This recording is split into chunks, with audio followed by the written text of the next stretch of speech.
دوسرا معنی عصر سے مراد وقت عصر ہے، جب سورج ڈھل جائے اور ہر چیز کا سایہ اس کے اصلی سائے سے 2 گنا ہو جائے، تو اس وقت سے لے کر کے غروب تک وقت عصر ہوتا ہے۔ جس طرح اللہ تعالیٰ نے چاشت کے وقت کی قسم سورۃ الضحیٰ میں فرمائی، یہاں سورۃ العصر میں اللہ نے عصر کے وقت کی قسم فرمائی۔ تیسرا معنی عصر سے مراد نماز عصر ہے۔ نماز عصر کی اہمیت کے پیش نظر نماز عصر کی قسم فرمائی گئی ہے۔ چوتھا معنی جس کو امام رازی نے بیان فرمایا، امام قرطبی بھی بیان فرماتے ہیں، اور میں اس پر ہی چند باتیں آپ کی گوش گزار کرنی ہے۔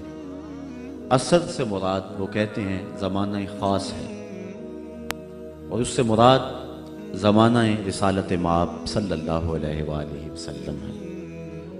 فرمایا محبوب مجھے قسم تیرے زمانے کی، انسان خسارے میں ہے۔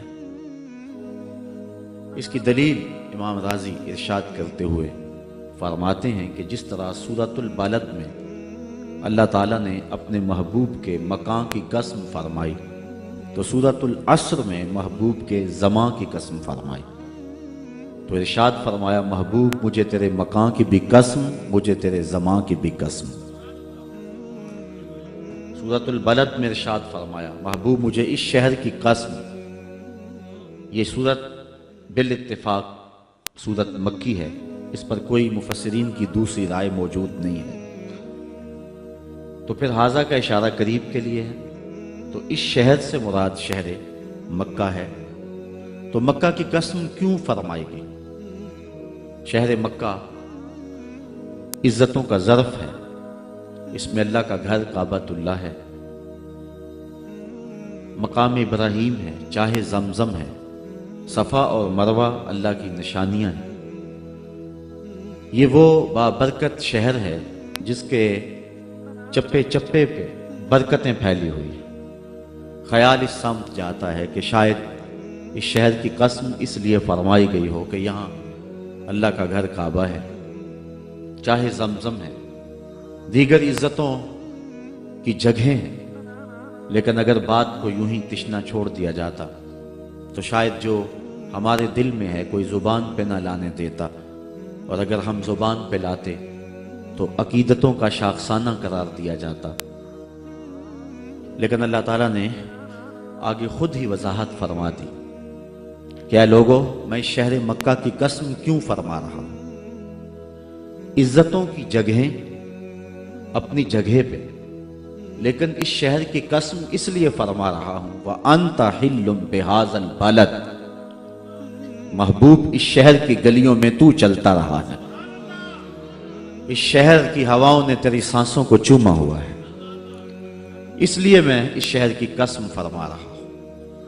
علماء کے مابین اس میں اختلاف ہے کہ مکہ افضل ہے یا مدینہ افضل۔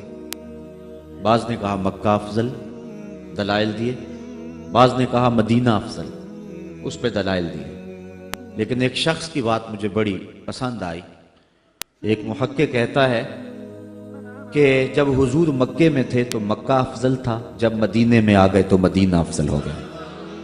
یہ سارا مجد و شرف حضور کے دم سے ہے، جہاں جہاں وہ گزرتے گئے شرف پھیلتا گیا۔ اور اگر میں نشور وحدی کا لہجہ ادھار لے لوں تو اس نے کہا تھا کہ چند لمحوں کے لیے ٹھہرے تھے تم جس پیڑ کے نیچے، سنا ہے آج تک اس پیڑ کا سایہ مہکتا ہے۔ اور ظہوری کا انداز سادہ ہے لیکن ہے 2 قدم آگے۔ وہ کہتا ہے مکے کی ہواؤں میں، طیبہ کی فضاؤں میں ہم نے تو جدھر دیکھا سرکار نظر آئے۔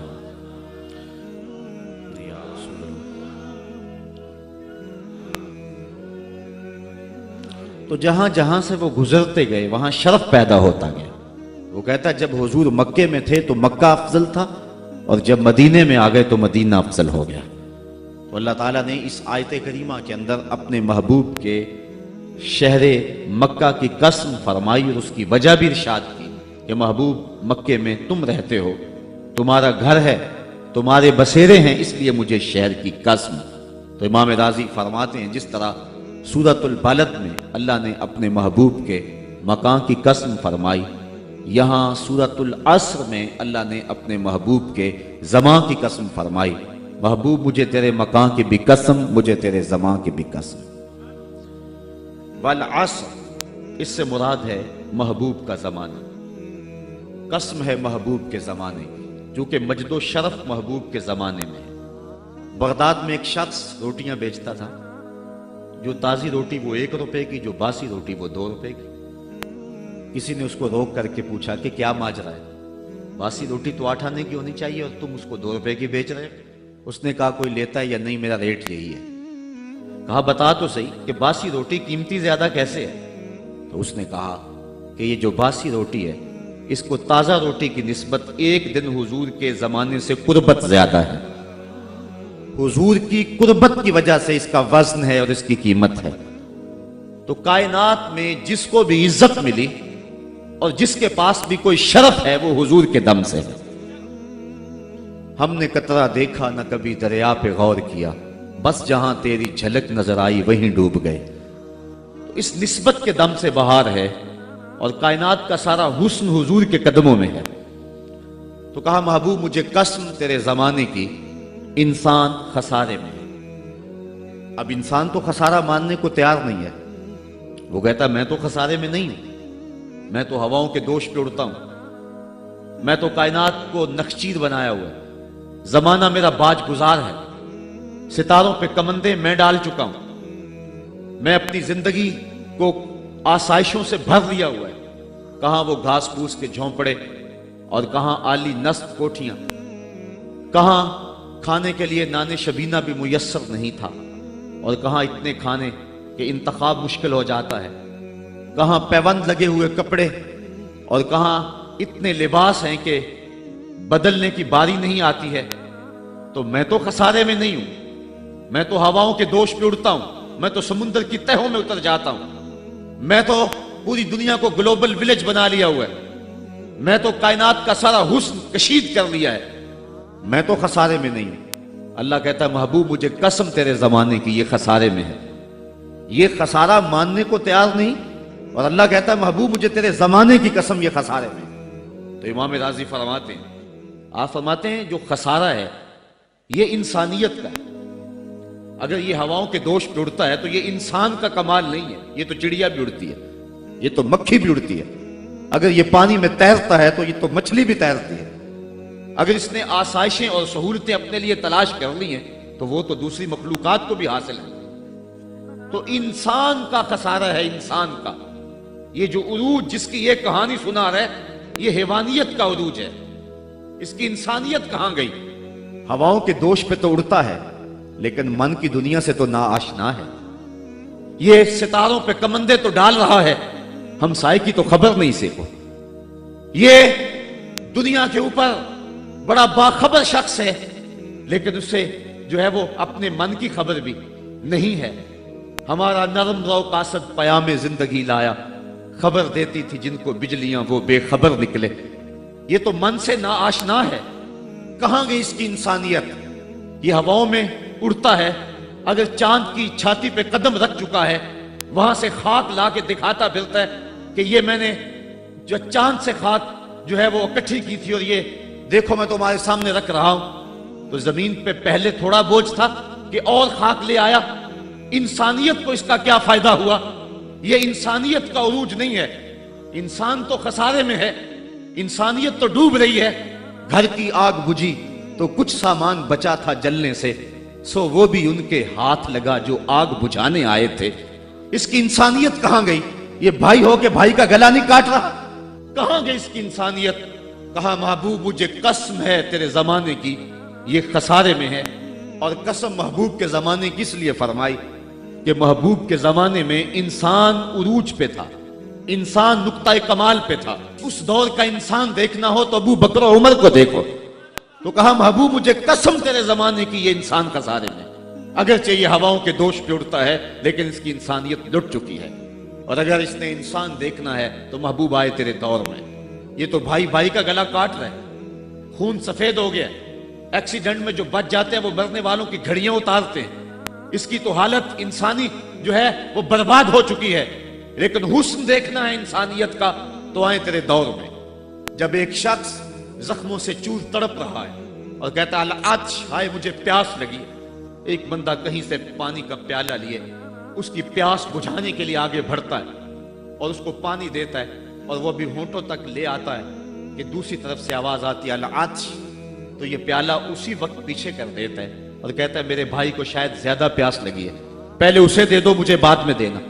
اور یہ جب اس کے پاس جاتا ہے اور وہ پانی پینے لگتا ہے تو تیسری جگہ سے آواز آتی ہے، یہ اسے پانی دیتا ہے تو چوتھی جگہ سے آواز آتی ہے، حتیٰ کہ 7 اشخاص کے پاس پانی لے کے جاتا ہے اور ہر ایک آگے ترجیح دیتا ہے، اور جب وہ 7ویں شخص کے پاس پہنچتا ہے تو پہلے کے کرانے کی آواز بڑھ جاتی ہے، یہ کہتا ہے پیچھے بھاگ، پہلے اسے پانی دے، اور جب یہ پلٹ کے آتا ہے تو اس کی روح پرواز کر جاتی ہے، پھر دوسرے کے پاس جاتا ہے تو اس کی روح پرواز کر جاتی ہے۔ پانی کا ایک پیالہ اور 7 آدمی زندگی اور موت کی کشمکش میں، نزع کا عالم، اور ایک دوسرے کو ترجیح دے رہے ہیں۔ کہا یہ تھا حسن انسانیت کا، محبوب جو تیرے زمانے میں تھا، مجھے قسم تیرے زمانے کی یہ انسان خسارے میں ہے، اگر خسارے سے بچنا ہے تو دامن محمد کا تھامنا ہو۔ الا الذین آمنوا کا بیان اس پہ گواہی دے رہا ہے۔ تو یہ انسان کا خسارہ ہے، انسانیت کا خسارہ ہے۔ شیخ زادہ نے بیضاوی کے حاشیے میں ایک اور خسارے کا پہلو بیان کیا حضرت علی المرتضیٰ رضی اللہ تعالی عنہ سے۔ آپ فرماتے ہیں خسارہ یہ ہے، یہ انسان کی جو سانسیں ہیں، ہم لمحہ لمحہ سمجھتے ہیں کہ ہم بڑے ہو رہے ہیں لیکن ہم موت کے قریب ہو رہے ہیں، یہ سانسیں موت کی طرف بڑھنے والے قدم ہیں۔ تو یہ ہے انسان کا خسارہ جو اپنی سانسوں کے ذریعے کر رہا ہے۔ امام راضی لکھتے ہیں کہ ایک شخص پھٹے پہ رکھ کے برف بیچ رہا تھا، اور ایک بزرگ کہتے ہیں کہ مجھے ان الانسان لفی خسر کا ترجمہ سمجھ میں نہیں آتا۔ جب اللہ کرم نوازی فرمانے لگے تو پھر ہدایت کے سامان اس کے لیے بنتے چلے جاتے ہیں، اور جب کسی کی بہتری کا اللہ ارادہ نہ کرے تو اسے قرآن سے بھی ہدایت نہیں ملتی۔ تو وہ کہتے ہیں میں گیا بازار میں، سمرقند کا بازار تھا، وہاں ایک آدمی پھٹے پہ رکھ کے برف بیچ رہا تھا، اور آواز کیا لگا رہا تھا، توجہ چاہوں گا، کہہ رہا تھا ارحموا من یذوب راس مالہ، اور میرے پہ رحم کرو، مجھ سے برف لے لو، اگر تم نے برف خریدنے میں دیر کر دی تو میں کمائی کیا کرنی ہے، جو میں نے پیسے لگائے ہیں وہ بھی میرے لٹ جائیں گے، میرا راس المال بھی برباد ہو جائے گا، کیونکہ برف ایسا سودا ہے کہ اگر گاہک وقت پہ نہ پہنچے تو نقصان ہو جاتا ہے۔ کوئی اور چیز ہے آج نہیں بکی تو کل بیچ لیں گے، کل نہیں تو پرسوں بیچ لیں گے، لیکن برف کا اگر گاہک وقت پہ نہ آیا تو کمائی کیا کرنی ہے، راس المال بھی لٹ جائے گا۔ تو وہ جانے والوں کو کہہ رہا تھا ارحموا من یذوب راس مالہ، اور میرے پہ رحم کرو، مجھ سے برف لے لو، اگر تم نے دیر کر دی تو میرا اثاثہ بھی لٹ جائے گا، میرا راس المال بھی برباد ہو جائے گا۔ تو وہ بزرگ فرماتے ہیں جب اس نے یہ بات کہی تو مجھے ان الانسان لفی خسر کا ترجمہ سمجھ میں آ گیا۔ میں نے کہا کہ ہم بھی اپنے سانسوں کی برف کو پگھلا رہے ہیں، اور قطرہ قطرہ جس طرح برف پگھلتی ہے، سانس سانس کر کے زندگی پگھل رہی ہے۔ اگر جلدی جلدی ان سانسوں کے بدلے میں نیکیاں لے لیتے ہیں تو یہ زندگی بچ جائے گی، ورنہ یہ زندگی برف کی طرح پگھل رہی ہے۔ ان الانسان لفی خسر، انسان خسارے کا سودا کر رہا ہے، لمحہ لمحہ موت کے قریب ہو رہا ہے۔